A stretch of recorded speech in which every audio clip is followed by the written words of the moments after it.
Going to take you back to that speech last night by the French President Emmanuel Macron next, addressing the nation, a widely covered television speech, of course. We're going to find out what the papers are saying about it. That Emily Boyle is with us. Yeah, absolutely. Well, Macron's speech took a tough tone. He urged Ukraine's allies not to be cowardly in fighting off the Russian invasion. In the face of the Russian threat, innocence is over. That's how the left-wing Libération reacts to his speech. The paper noting that it was a solemn address and one in which the French president aggressively targeted Vladimir Putin.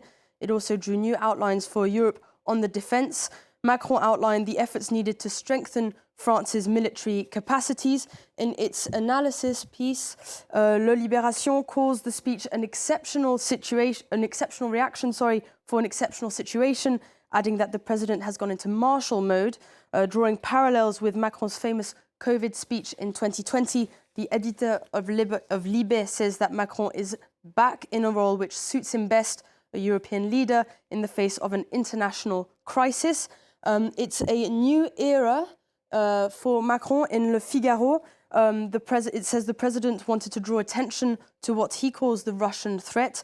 Macron warned that Russian aggression knows no borders. The article says this was also the opportunity for the president to clear up his position on nuclear deterrence. Yeah, that question of nuclear deterrence followed very closely in Germany. So how have the German papers reacted to it? Yes, well, exactly. Macron says he's open to extending the protection afforded by France's nuclear arsenal to its European allies, something that a lot of the German dailies have picked up. Frankfurter Allgemeine here, headlining with Macron's roter Knopf, or Macron's red button. Similarly in Der Spiegel, headlining saying that Macron's plan is not that new. He had already suggested a similar idea in a 2020 speech. It goes on to talk about the possible deployment of peacekeeping troops in Ukraine, a question which will be at the heart of a meeting in Brussels today for a special European Council meeting to discuss the Ukrainian question. Yeah, we're going to stay on the topic of Ukraine for this next one. The Trump administration continues to make headlines with their latest moves. What are the papers saying on this one?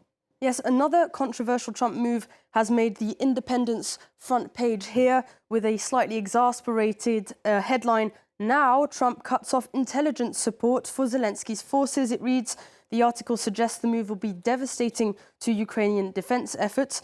Politico, though, has a different take in this article. The news site says that 4 senior members of Donald Trump's entourage have held secret discussions with opponents to Vladimir Zelensky. The discussions reportedly centered on whether Ukraine could hold quick presidential elections, which are currently delayed as Ukraine remains under martial law. The article claims Trump's aides are confident Zelensky would lose an election if it were held.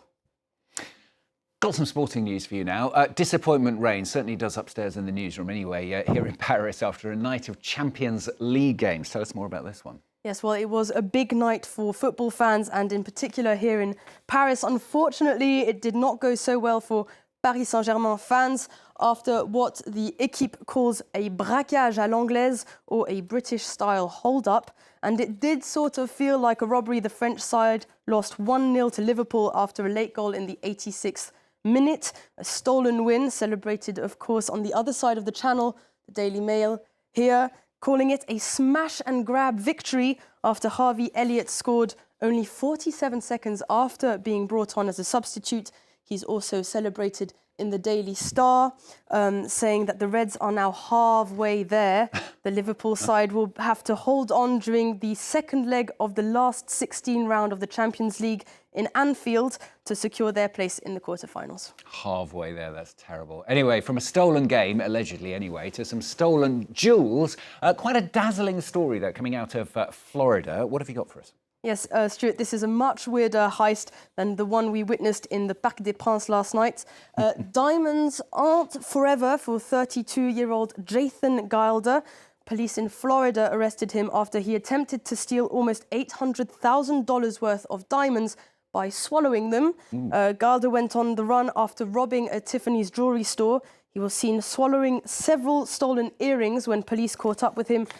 In a clear-cut case of instant regret, the suspect reportedly said, "I should have thrown them out of the window." He also later asked his jailers, "Am I going to be charged with what's in my stomach?"